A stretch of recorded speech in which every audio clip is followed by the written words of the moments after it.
And we want to kind of expand on this a little bit as we move forward in our discussion. I came across this idea, or not this idea, the lyrics of the song. And the song, you may remember, I don't remember this song. It was recorded by Ed Ames in 1966, so a lot of you can't remember. But when I think of Ed Ames, I think of Danny Boone, don't you? He was the Indian, he was the Tonto, Danny, in the Disney series, Danny Boone back when I was a king. But Ed Ames was also a recording artist. And he recorded a song back in the 60s that there's no way would ever be played on popular music stations today. But it was kind of a minor hit. I mean, it never was in the top 5, but it became quite famous. But there's a wonderful Christian apologist and philosopher by the name of Ravi Zacharias. I don't know if you ever heard him on the radio or not. He's one of my heroes. I try to listen to almost everything that he says, and he has basically traveled the world proclaiming the truthfulness of the Bible, and not just by quoting scriptures or looking at archaeological finds, but by challenging the concepts of the way that people think, and looking at these existential concepts that all of us know that are within us. It's such a great way of explaining them and exploring them together. But he didn't grow up a Christian. He grew up in India. He didn't know anything about Jesus, but he did listen to Western radio. And he says about his conversion experience that he really thought that if somehow he could make his way to the West and build a comfortable life for himself, that everything that he struggled with in his life would go away. Because he was just a teenager. The only thing he knew about America is what he saw on TV. He did everything he could to attach himself to Western popular music and everything, so he could listen on the radio. And one day this song came on, and it changed his life forever and set him on his lifelong journey in pursuit of what God was trying to communicate with mankind.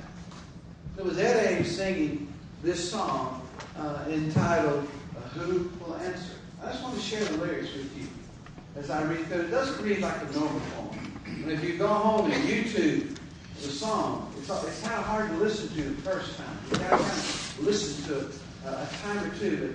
But here are the lyrics. When the canyons of the mind wander and stumble blindly through the often tangled maze of starless nights and sunless days, while asking for some kind of clue or road to lead us to truth, but who will answer? Side by side, two people stand together, vowing hand in hand that love's embedded in their hearts, but soon an empty feeling starts to overwhelm their hollow lives. And when they seek the hows and whys, who will answer? On a strange and distant hill, a young man's lying very still. His arms will never hold his child because a bullet running wild has struck him down. And now we cry, dear God, oh why, oh why? But who will answer? High upon a lonely ledge, a figure teeters near the edge, and jeering crowds collect below to aid him on, crying, go, man, go. But who will ask what led him to his private day of doom? Who will answer? In the rooms of darksome shades, the scent of sandalwood pervades, the colors, thoughts, and muddled heads reclining in the rumpled beds of unmade dreams that can't come true. And when that we ask, what should we do? Who will answer? And beneath this spreading mushroom tree, the world revolves in apathy. Overhead, a row of spec rows on, drowned by discotheques. And if that secret button is pressed because one man has been outguessed, who will answer? Is our hope in walnut shells, worn round the necks with temple bells? Or deep within some cloistered walls where hooded figures pray in halls? Or crumbled books on dusty shelves? Or in our stars? Or is it in ourselves? Who will answer? If the soul is darkened by a fear it cannot name, if the mind is baffled when the rules don't fit the game, who will answer? Who will answer? Who will answer? Zechariah says what struck him about that was not what is the answer, but who will answer. And he made a promise to God on that day that if he could understand what God wanted for his life, he would spend the rest of his life in relentless search for truth. And so when we talk about being afraid, one of the things I think we need to get over is being afraid in searching out and proclaiming the truthfulness of God's message. We don't need to be afraid of the power of truth, because truth is the most valuable thing in the world. We live in an age where people don't want to even talk about truth. Because truth can be whatever someone decides it is for them, and it doesn't apply to anyone beyond themselves. And as we live with the consequences of this kind of philosophical sin in our hearts, what we understand is that we get farther and farther away from fulfilling the things in our lives that haunt us more than we come to trying to reconcile the realities of our heart with the realities of our head. Winston Churchill said the truth is so valuable it's often guarded by a bodyguard of lies. People really talk about truth, but they really don't want to seek after it, because truth really does hit home. In our day and time, it seems like a true conclusion to say that truth doesn't matter in politics. And truth doesn't really seem to matter in our secular world in terms of what is right or wrong, or what is life or not life. There's so many of these other things that are a part of that. So how in the world can I ever find something that makes sense of who I am, when I am, where I am, why I am? Who is going to give the answer? This is part of the struggle of the human condition. The man who gave the Soviets, Sakharov, the atomic bomb, before he died, he was in an interview just a few months before he died, and someone asked him what he had learned in his life experience. And he said, "This is what I have learned." He said, "I used to think that the most important thing in the world was the atomic bomb. But as my life comes toward its end, I've come to the conclusion that the most important thing in the world is finding truth." Pilate looked at Jesus and asked him what truth was and walked away. And we don't understand what's going on. Truth is the most important thing in the world. But truth is also the most powerful thing in the world. Truth needs no walls. Truth needs no guns. Truth needs no big brother. Truth needs no hired henchman. Truth is what life really ultimately comes down to being all about. Jesus gathered his disciples the night that he was arrested, and he looked on them and he saw how sad they were because of the things that he was telling them in regard to what was about to happen. And as he talked to them, he said, "Look, don't let your hearts be troubled. You believe in God. Believe also in me. Trust in me. Faith in me. For in my Father's house there are many mansions. We're not so, I would have told you. But I go to prepare a place for you. And if I go and prepare a place for you, I will come again unto you, so that where I am, there you may be also." And then he threw this little phrase on it, "And you know the way." And they're all just shaking their head. "Are you kidding me?" And Thomas says, "We don't know the way. We don't have any idea where the way was." And so in verse 6, Jesus gives us this one. Jesus answered, "I am the way, the truth, and the life, and no one comes to the Father except through me." Jesus declared to his early followers that the ultimate truth and the ultimate way and the ultimate life is only to be found with him.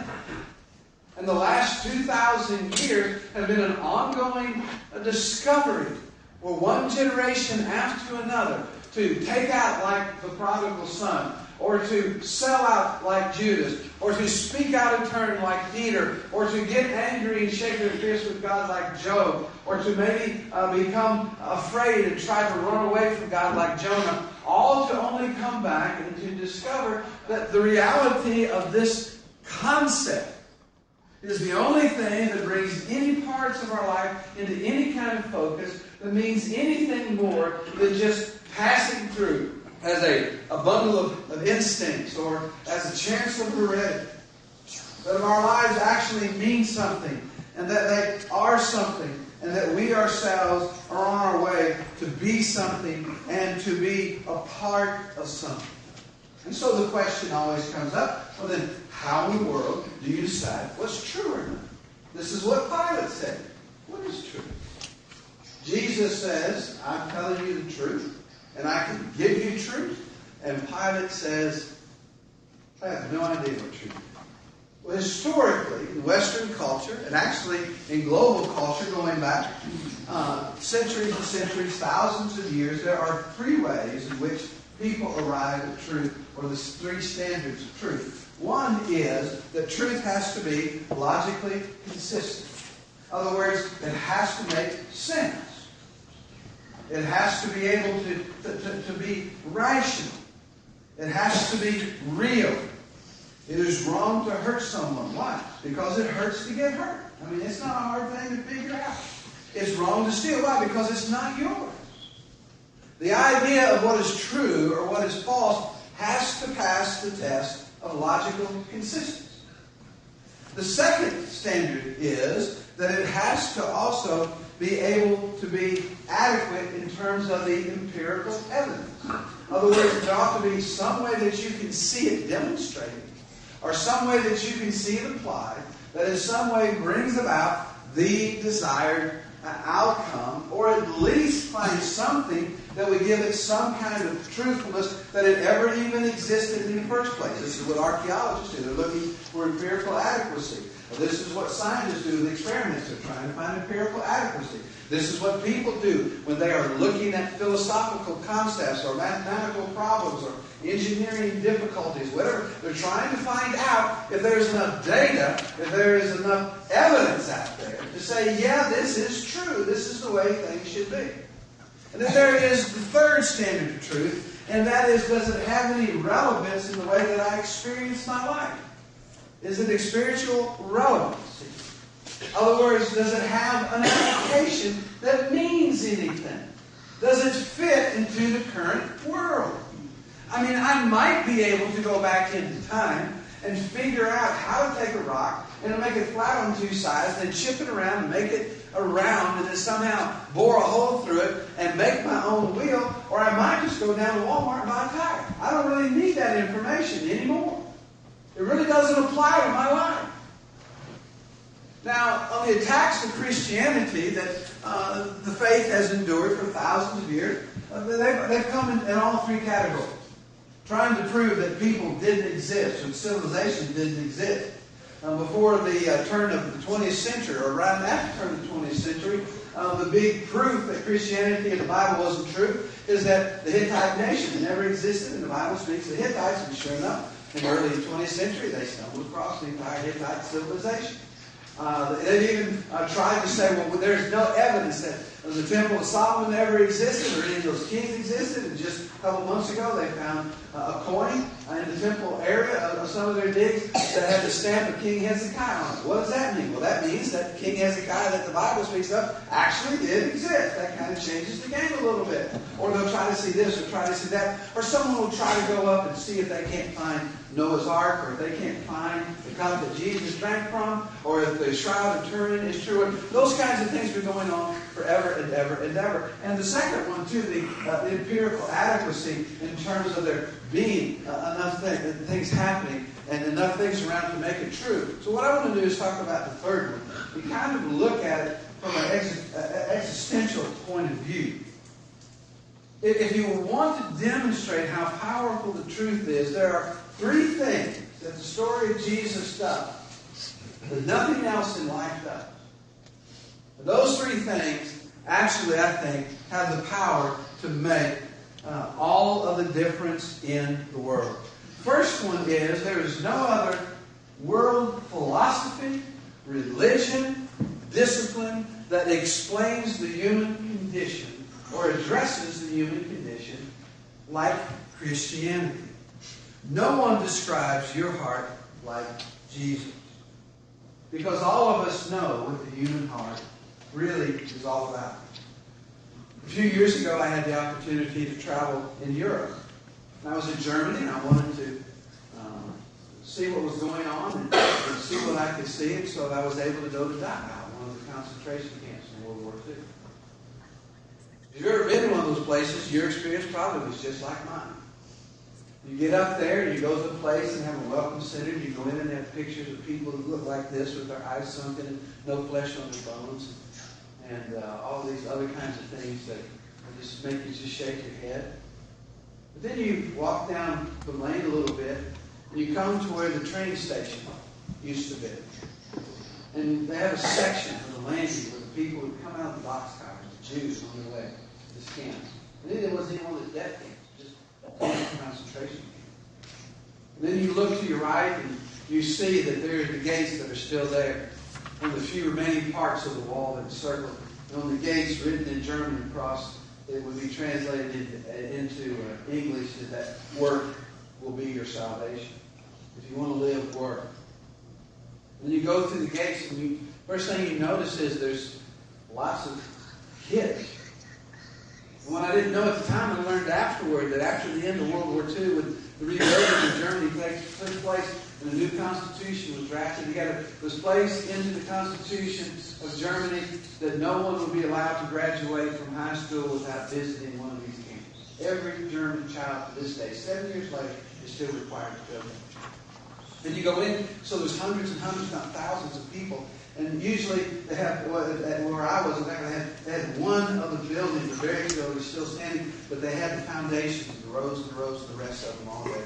And at the end they had the world for the Jews, and they had the Christian world there. And there the administration building. And you could see the thing, and still, look at the pictures, the trees are still there. And then all the way at the back and around the corner was where the gas chambers were. And in this case, they were never able to really put it in place because the war came to an end too soon. But the thing that is there, the common theme throughout all of it, no matter if you spend an hour there or all day there, nobody says a word. Nobody. Kids don't laugh. Parents don't yell at kids. You never see someone skipping rope or someone getting into trouble. Everyone walks through those places thinking in their hearts of hearts the thing that I was thinking. And it is, how is this even possible? How could this ever be? And what all of us know, whether we're talking about what happened in Germany or what happened as a result of Roe v. Wade or what happened in Southern Europe a few years ago with the Croatian crisis or what happens in Africa, no matter what we talk about in terms of the kind of music we listen to, the kind of art that we watch at the theater or on Broadway, all of us know that the capacity of the evil that resides within this human heart goes beyond the bounds that almost anyone could ever. And what we try to do in a non-religious, philosophical way is to talk about the problem of evil and cry out and say, why doesn't God do something? The problem of evil isn't the concentration camp or the divorce agreement or the ethnic cleansing. The problem of evil is the evil that resides within me, that resides within you. And everybody knows it, but nobody talks about it. They want to push it off as some deficiency of God. But really, when you get down to it, it is part of us. And a famous German philosopher, a Jewish philosopher who was a survivor of the Holocaust, said what people need to understand is that those concentration camps did not come into existence because of a government ministry. They came into existence because of the lectures and the classrooms and the philosophies of men that were a part of the greatest, most sophisticated, and best educated generation that Europe had ever known up until that time. The capacity of men to do evil has no bounds. And so the problem isn't that you need or I need a couple fine-tuning fixes here today. The problem isn't a philosophical problem, that what we do is enough good deeds so that God smiles down upon us and begins to open up the doors of heaven. As one writer has written, if we present man with the concept of that man is nothing but what we say he is, or that the concept of man is that the way we portray him isn't truthful. If a man is just a mind machine, a bundle of instincts, a pawn of drives and reactions, a mere product of heredity, we feed the depravity to which he is already prone. Tragedies, death camps, gas chambers are not the products of governments. They are the outcome of philosophers and educators and people who have no hope beyond this world. Why not get rid of anyone who is undesirable? Because ultimately there are only two options for us to go philosophically. And that is to decide that God is there and there is something that needs to be pursued, or to decide that He's not there and the only thing that matters is my self-interest. And once I decide that the only thing that matters is my self-interest, then I have absolutely no reason to believe in or work toward anything that goes beyond myself, generationally, or even spiritually. Why not take you out to have what you have? Why not think that your life is cheap and that it is easily tossed aside so that my life can have what I want? Why not just go up and shoot somebody in the head and take what's in their pocket? Why not break into your neighbor's house or take your neighbor's spouse? Or why not just cheat people out of what is there? Or why not step on those who are broken, who are weak, or who do not have the same capacity? Why not live by the philosophy that might makes right if it is in my best self-interest to go to? Because all of us know there is something wrong within each of us that goes much deeper, much deeper. And so the only answer that makes sense in the midst of a generation that will not accept absolute truth, that there is no ultimate truth, or acknowledge the reality of the human condition, is that we find ourselves terrified of the future. And we don't know what to do. And we begin looking, the reality of the situation is Jesus is the only person who has ever existed in any culture, in any time, that has done anything about that to address that or to change that. I mentioned this in class. You sit down and have a philosophical discussion with a Buddhist about forgiveness. This isn't something that some Christians say bad about Buddhism. This is Buddhist doctrine. It's not about forgiveness. It's about karma. And so what happens is I've got to get ahead of the curve enough by doing things that are good and nice so that I can overcome and push back the things that are bad or evil so that I have a positive outcome in my existence. Or you go to talk to a Muslim and you ask him if he's going to go to heaven. He'll say, I don't know, I don't have any idea. I hope so, it's what I'm working toward. But I will not know until the time that I stand before Allah, and He brings out the scales, and He takes all the bad things that I've done, and He places them on one side of the scale, and then He takes all the good things that I've done, and He places them on the other side of the scale, and whichever way those scales tip, then that's the way it has to be for me. That's not Christianity. And that's not your heart. And that's not Jesus. Jesus alone offers the payment that is necessary for us to find meaning and to find hopefulness. Andy Flint, who wrote several Christian hymns, wrote these words: He giveth more grace as our burdens grow greater, and He sendeth more strength as our labors increase. To added affliction He addeth His mercy, and to multiplied trials He multiplies peace. When we have exhausted our store of endurance, and when our strength has failed ere the day is half done, when we reach the end of our hoarded resources, Our Father's full gift is only begun. Fear not that thy need shall exceed His provision. Our God ever yearns His resources to share. Lean hard on the everlasting arm availing. The Father both thee and thy load will upbear. His love has no limits. His grace has no measure. His power no boundary known unto men. For out of His infinite riches in Jesus, He giveth, and He giveth, and He giveth again. My heart is not fit for holiness. I can't fix it. I can't overwhelm the bad things with good things. But I can surrender. Because Jesus says, I am the way, the truth, and the life. And no man comes to the Father except by me. The truth is the most powerful thing in the world. I got 2 more points, but it won't be as long as the first one. Which brings us to the second one. And that is that Jesus, and only Jesus, in the truth of Christianity, provides for your suffering by giving us great hope.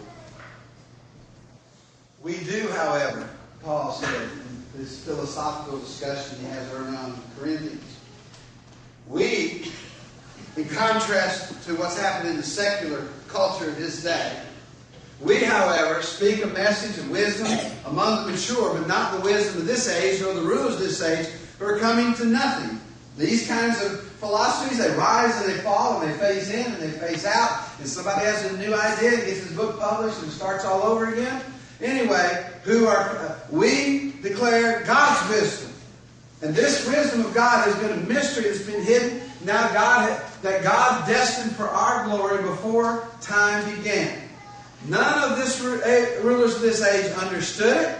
For if they had, they would not have crucified the Lord of glory. However, as it is written, what no eye has seen, and what no ear has heard, and what no human mind has conceived, the things God has prepared for those who love Him, these are the things God has revealed to us by His Spirit. Your life is going to be challenged. Your life is going to be sad. Your life is going to have to endure tragedy. You're going to have to deal with your health. You're going to have to deal with your children. Or you're going to have to deal with not being able to have children. You're going to have to deal with economic ups and downs. You're going to have to deal with aging parents. You're going to have to deal with crazy relatives. You're going to have to deal with friends who let you down. And that's going to be in the midst of all the wonderful things that happen that make your life so lovely. But the hope that resides within the follower of Jesus Christ, based upon the truth of the gospel, is the only hope that gives any hope that matters in any way. And we won't say this to people. We talk to people like we want them to make minor changes in their life.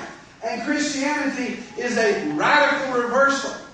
It is the admission that you're not smart enough, your heart's not good enough, and your life isn't charming enough for you to get out there and to take it on by yourself.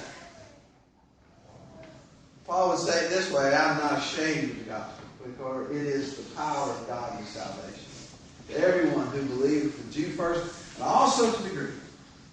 For therein is revealed the righteousness of God through faith unto faith, for even it is written, the justified will live by faith. The power of truth has no boundary. And finally, Christianity and the truthfulness of Jesus and the power of the gospel is the only thing that the world has ever had that bridges time. From the very beginning, when you read of the story of Adam and Eve being pushed out of the garden because of the choices that they made, God made a series of what we often call curses, but there are also promises. And through the serpent, He said, this is what's going to happen to you, buddy. You're going to crawl around in your belly. And the seed of that woman is going to crush your head, but you're going to injure his heel. First prophecy of coming to Jesus. How it looked like evil had won the day, but the grave could not hold it. And you see this all throughout history. And then you come to a time that's about the 6th or 7th century, 6th century BC, the middle of the 6th century BC. The Jews are in captivity, and they have been for about 40 years, and they still got like 30 years to go. Daniel the prophet is getting older in his life. Actually, he's just getting started this time with Nebuchadnezzar. And Nebuchadnezzar has a dream, he doesn't understand the dream. And he brings in his so-called dream interpreter and said, I had a dream, I want you to tell me the meaning. He said, well, I'll tell you what, you tell us a dream, we'll tell you what it means. Now, Nebuchadnezzar was too smart for that. He said, no, if you're as good as you say you are, you'll tell me what I dreamed, and then you'll tell me what the dream was. Of course, they couldn't do that. But God informed Daniel of the king's dream and came before the king. He said, let me tell you what you dreamed, king. You saw this giant statue, and he had a head of gold, and he had the middle part of silver. He had brass down here, he had legs of iron and feet with iron mixed with clay. And all of a sudden, this rock appeared and grew into a mountain, and it smashed that great statue. And the king's saying, that's right, that's right, that's right, that's right. What does it mean? It means that there are 4 great civilizations to come. You're the first, there's 3 more after you. You are the Babylonian Empire. The Medes and the Persians didn't say this, but we know this now, looking back, came after you. After them came the Greeks, and after them came the Romans. Then all of a sudden the rock appeared. This is what Daniel said 600 years before Jesus. He says, in the days of those last kings, this is what God is going to do. In the time of those kings, the God of heaven will send up a kingdom that will never be destroyed, nor ever be left to any other people.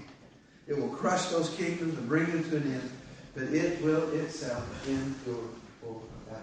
Welcome to the party. We are the king. We are that king. We're not Republicans. We're not Democrats. We're not socialists. We're not capitalists. We are followers of Jesus Christ. But more than anything else, what we're going to have to be is not to be afraid to be people who relentlessly pursue truth and keep our hearts and our minds malleable so that we can be shaped as the clay, as the potter recreates us in his own image. Not because we want to be mindless, brainwashed zombies walking through this life, but because we know the human condition. And even those who don't believe know the human condition. They just don't want to talk about it. They want to find something else to hang it on. We understand that. We get that. We know what it means to have hope in hard times. I look out and I see the families here, and those of you that I know well, I know that you know exactly what that means. And also, it doesn't matter if it's 1,000 years ago or 1,000 years from now, the message will continue to remain the same. I am the way, the truth, and the life, and no one's going home safe without me. Jesus is the answer. Jesus is the truth. We don't have to apologize for that. We don't have to be afraid of it. And we shouldn't ever be afraid to pursue truth. Find those standards. Weigh those things. Find the evidence. Look at the experience. Do whatever you've got to do. And if you're honest, it will lead you back home to the Father and bring you safely home. This is our wonderful journey, and this is the wonderful hope that all of us have. Please never forget that. And please never be afraid or ashamed to say that you're a follower of Jesus Christ. Let's pray. Father God, we love you. We're so thankful for today. Father, I ask that you bless us and that you keep us. And dear God, that in all things that we might bring you honor and glory, and we might do all things to your praise. Father, help us to seek after truth always. Help us to believe in truth. Father, don't make us to be like Pilate, who came so close and walked away. But help us, dear God, always to seek after it, not to be afraid, to share the wonderful news of Jesus with those around. Father, I ask this in Jesus' name. Amen.